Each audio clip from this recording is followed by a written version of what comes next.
everyone, and welcome to what will hopefully be the permanent episode 2 of CRFC UNTAPED. You may have seen for an hour we had posted about it, but we realised after a while, 27 minutes in or so, there's a bit of just Richard sound effects and nothing else. So we apologise for that, and this will hopefully be with us all permanently, and we'll get this up soon. So feels like months since football has happened for Carrick Rangers. But yeah, we're just gonna this episode just quickly just recap the last 3 games really quickly. You probably all caught up anyway online, and just some other wee things, bits and pieces. So first match a long time ago was Cliftonville. So just one of those days, I suppose. Didn't go our way. If anyone wants to, whoever can remember the most about it, I suppose. I can remember the last half hour quite well because it just kind of fell apart. To be honest, it was a wee bit dire to watch that last half hour. Solitude's always a difficult place to go, and we did really well in the first 60 minutes to kind of hold them at bay and to be very disciplined in our structure and the way we set up to frustrate them. We did that really well, but I think it was just one of those days where you were going to a top 6 team who had so much quality up front, and in the end it showed, I think. No, spot on. I think that we were good for the first 60. And last podcast, which was released, I don't know, was that 2019 we did that? And we talked about the midfield and Lloyd and Yaya, and again in the first half at Solitude they were superb. And I don't think Hoggy had much to do in the first half, really. A couple of saves, and Johnny Fraser had a good chance as well. I think it must have been as soon as the hour mark, the clock hit the hour mark. It wasn't great after that. We struggled. At one stage, I think I saw James Ferrin playing centre forward, which was slightly concerning. But it was one to forget. Although I suppose we talk about the difficult start that we had, it was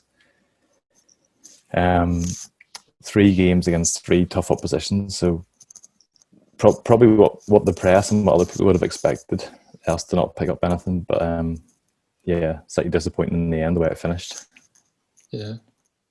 And on James Ferrin, weirdly, like there's always a bit in a match where he just like turns out like a few like step overs and just like beats 3 players and does like keep ups like Henri back in the day. I don't know where it comes from, but there's always one of those every match. He always appears in a forward position at one point. Yeah, it's incredible.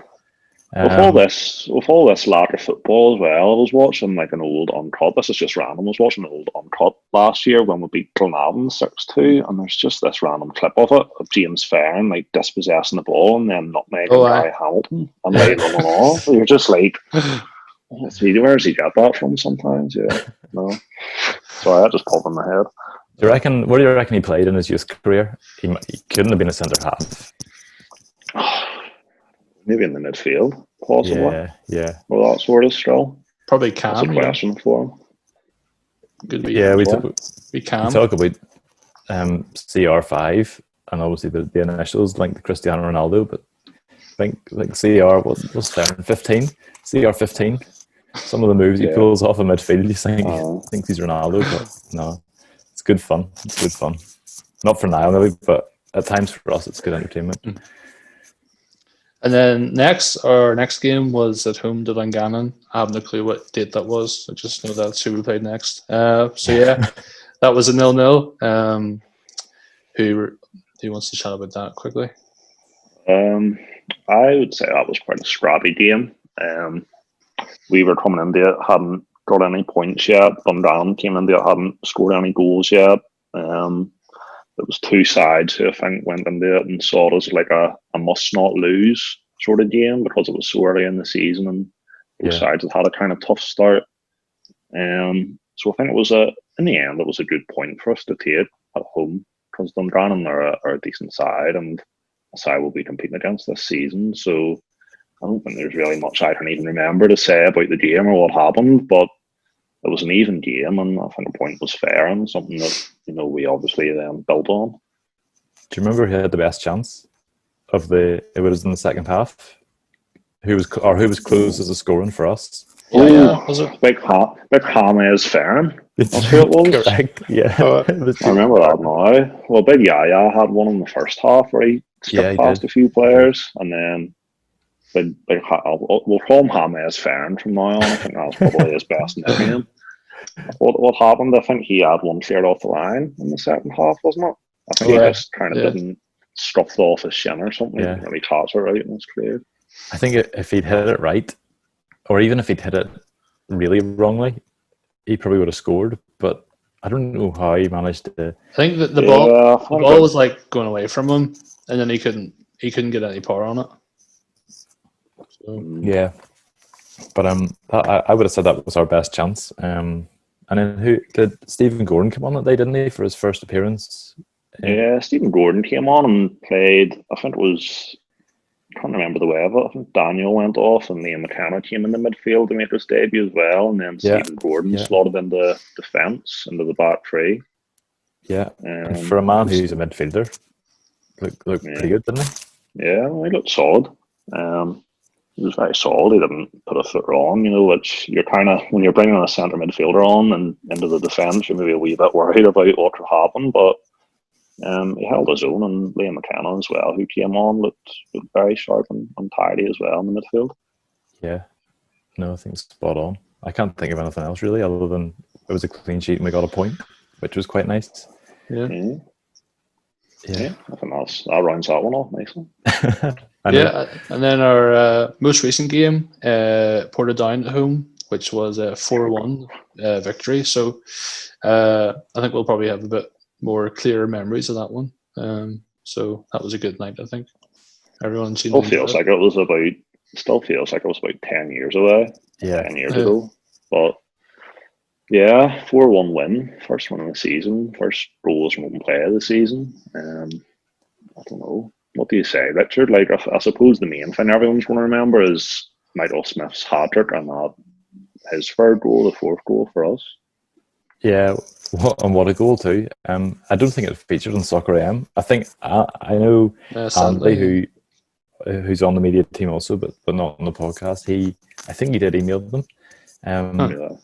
Yeah, just sort of, don't know if it was with the clip or to say, but yeah, just a chance around to see if we could get Mickey on Soccer AM, which would be incredible. I did see a few people had mentioned Soccer AM on Twitter, like tagged them. Yeah. So. Yeah, no, but yeah, it was so good from Mickey to see him, because as we know, sort of pre-season he wasn't about much in pre-season and came on for his first competitive appearance against Newington, and actually this season has for someone who didn't have much of a pre-season has looked good. He's got almost like a new lease of life. Whether it's playing with Johnny Fraser up top, the two of them together, but he's been super for us, and his hold-up play especially. But to see him score the first one, I mean, the first one, he hit the first one, and I know Mark's background, for those who aren't watching the video, is him celebrating after he scored the first one, and he hit that well. That was such a strike. I know. I think that one almost was under the radar a wee bit as well as to how good it was, because kind of the technique and the way he hit it, like he couldn't hit that his first goal, any better to put it in the bottom corner. And it was almost like he hit it left foot, the top of his foot, like near his what do you call it? The tongue of his boot, as opposed to like a side foot. He kind of like hit underneath. Yeah, he did. Yeah, with like backspin. And it was, I don't know about you two, but when he hit it, well, Mark, I know you'd mentioned before that for some reason you panned to that corner of the goal. Yeah, like straight away, I didn't even know. Like he literally hit it, and then I must have just known he like hit it like with a lot of power, and it was obviously going that direction, whether a keeper would have saved it or not. But yeah, I suppose just good timing.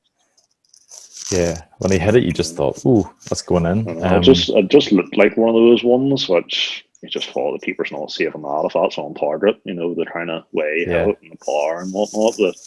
I suppose the power, the speed was already on the ball there for him to redirect it. And then his second or third, I just happened to be behind our goal on my way round to the sort of towards the dugout for the start of the second half, and Johnny Fraser burst down the right hand side from nowhere and won a nothing ball, and all of a sudden there was Mickey to slot it in, and it was incredible. And yeah, Ryan, as you mentioned, the last one, his third and our fourth, top bins, as Mark said.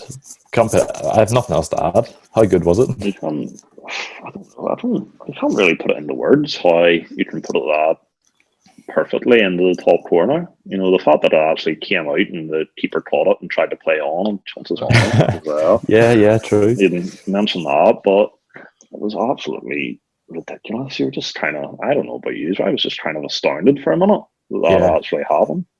Because you've seen it so many times. Maybe you've seen it so many times when he's put in on his left foot, you know, that he can put, you know, good shots and good deliveries in, but I don't think he's ever going to get as good as that again in his career. That's actually the exact thing I was thinking of was actually when he came on against Newington in that game at the start of the season, I remember hearing their defence shouting, left foot, he's all left foot, he's all left foot. And we that's a bit of a running joke at the club is Big Mickey and his left foot, because I wouldn't say his right foot's as strong as his left, and that's being polite. So from the cut inside, on his left foot and bend that into the top left, absolute scenes, unreal. And there was a brief second where you thought, is the ref actually going to give it or not? Because you weren't really sure. So yeah, I know. And I think it was the linesman too, wasn't it? Yeah, I think it was the linesman that gave it, and the referee obviously signalled. So thankfully, you know, because we got it on camera as well. Had you got it on camera and had it not been given, it would have been. Wow, yeah. He would have been gutted. Maybe he would have been absolutely gutted had that not been given. I think you had the best view, Mark, didn't you?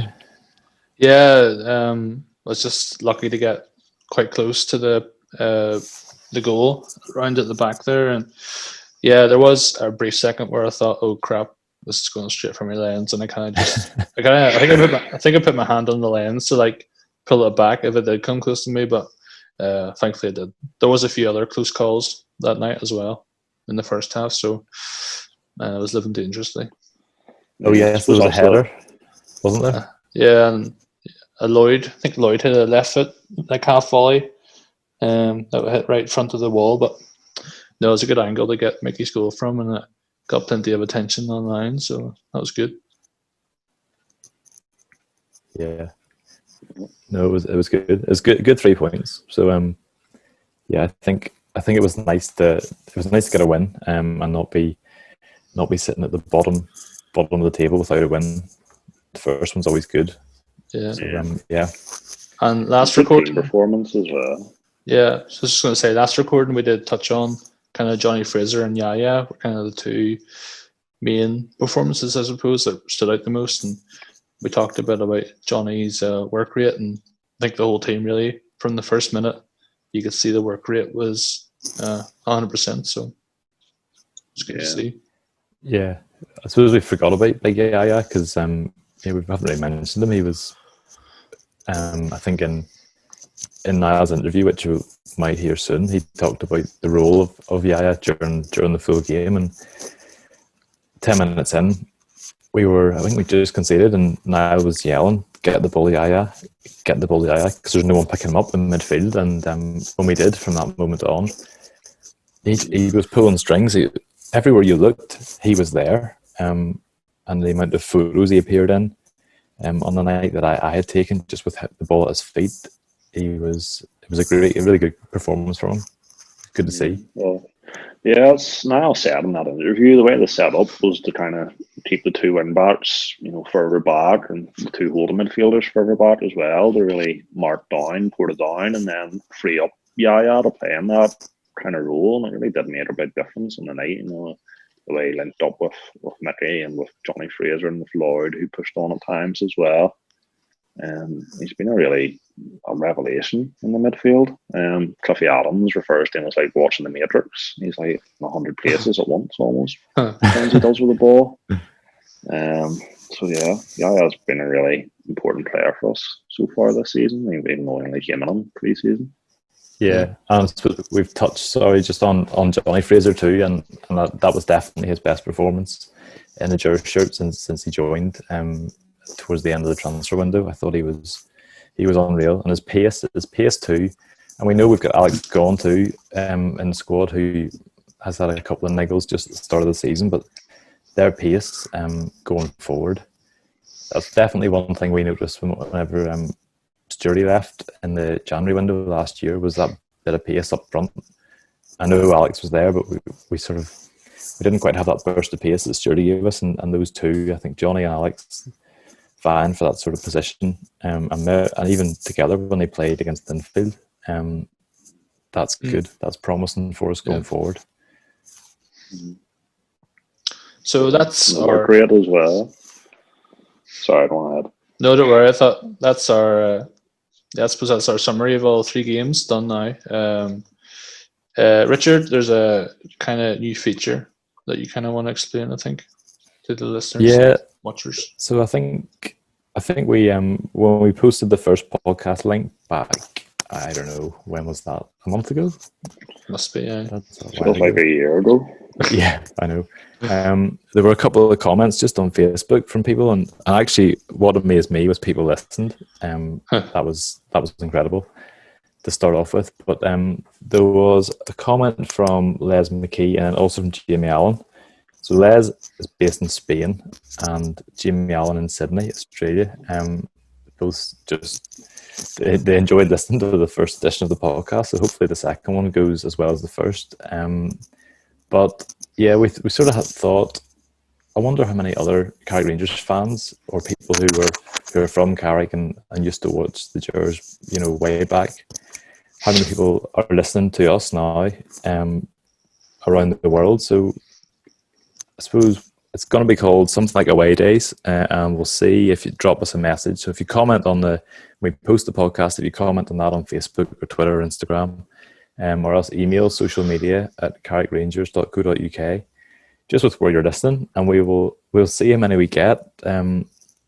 Also, I think last week, Ian Greer, who is in Lincoln, posted a photo of he was wearing the new Avec gear, which I think had been posted over from the club shop, an early Christmas present. So yeah, there's obviously Gers fans out there, and more than probably we see at a match day. So yeah, just let us know where you are, where you're listening, and we'll maybe put together a bit of a map and see if we can take over the world.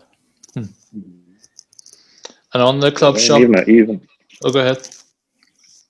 I was saying, just even if you're based locally, even if it's just down south in the Republic or over in Scotland, Wales, England, it doesn't have to be as extravagant as halfway across the world in Sydney, Australia. Yeah.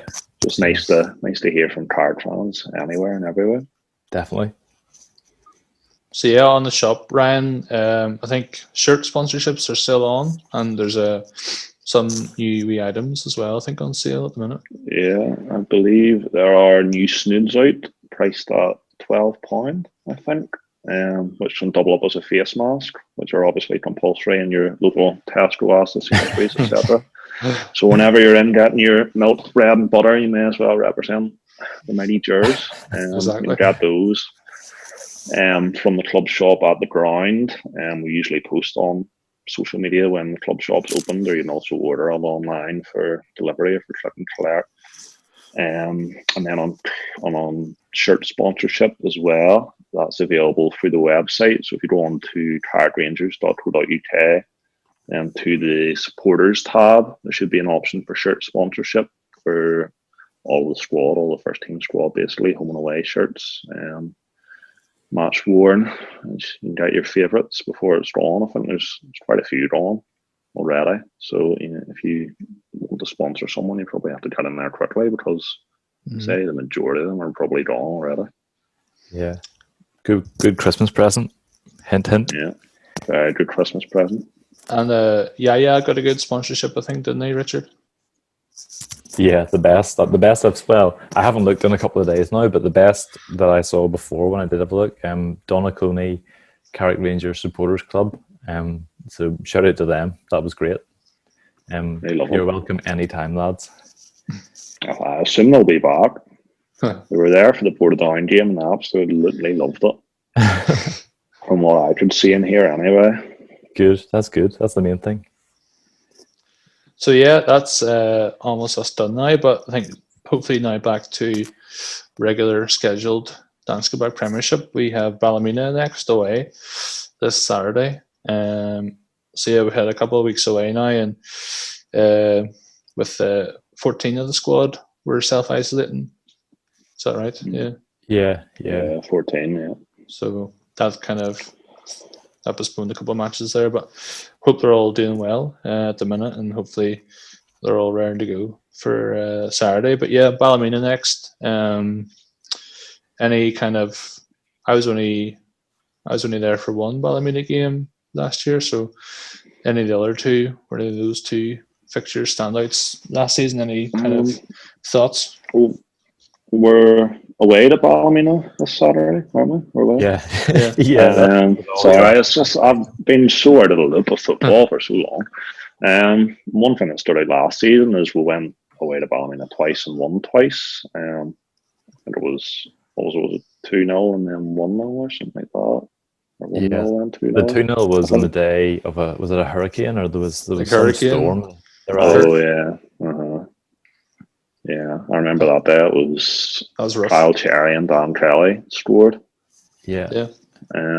So it was a good place for us to go to last season. Went there twice and won twice. So you would hope that we could repeat that, but Ballymena are just off a 2-0 win against Warren Point, which they seem pretty good in that win. So it's definitely going to be a hard place for us to go because Warren Point has started the season well. So that was a very good win for Ballymena there on Saturday. Yeah, I think the momentum that we had after Portadown, I hope we can keep that going. 2 weeks off I'm not sure. I'm not sure how it works this week with training, for the lads and how many of the squad can train on what days. I don't know. So yeah, all being well, we can build. We can still build on what happened last time out against Portadown. And definitely, as Ryan says, the last time we played there, it was a really good performance. That 2-0 win. I actually wasn't there that day, but I remember watching back on cut, and yeah, I thought we were superb that day. So fingers crossed. It must have something to do with there's a very strong Ballymena contingent in the team. You think it's like a home game, is it? It is kind of in a way. Now to think about it, you think Mark Surgeoner, Keelan Loughran, Chris Rogers, Cliffy Adams, John McAllister, they're walking 5 minutes down the road and they're there basically. Yeah. I actually saw you mentioned, sorry Ryan, just that win for Ballymena on Saturday. I think that was their first home win since last December, if I read that right earlier on today.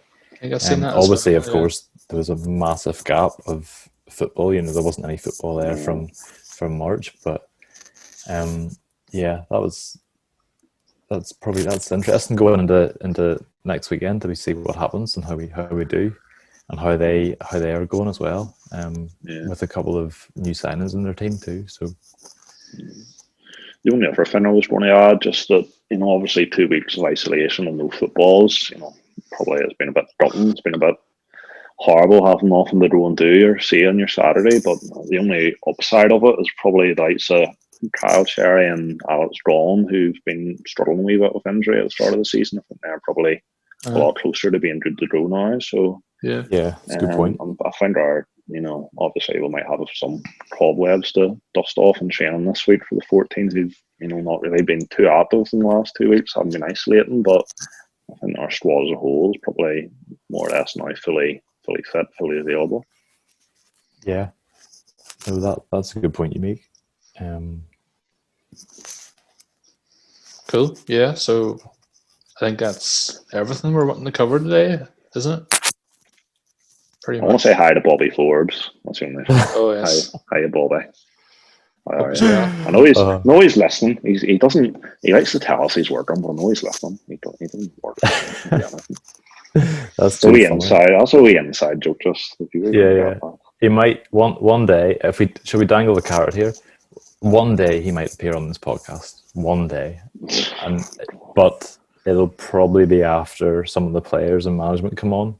Not prioritizing, but it's more give people what they want. What do the fans? Who do they want to hear from? And bearing in mind, barely any of them know who Bobby Forbes is. I think they'd rather hear from Niall first. But Bobby, you could well be on. One day. Fantastic. So yeah, that is episode 2 of CRFC Untaped. Hopefully this one works and there's no problems. And follow us where you can. Spotify, Anchor, everywhere. You can search for us. And hope you're well. And hopefully we'll be back chatting to you all after this Saturday. So see you later.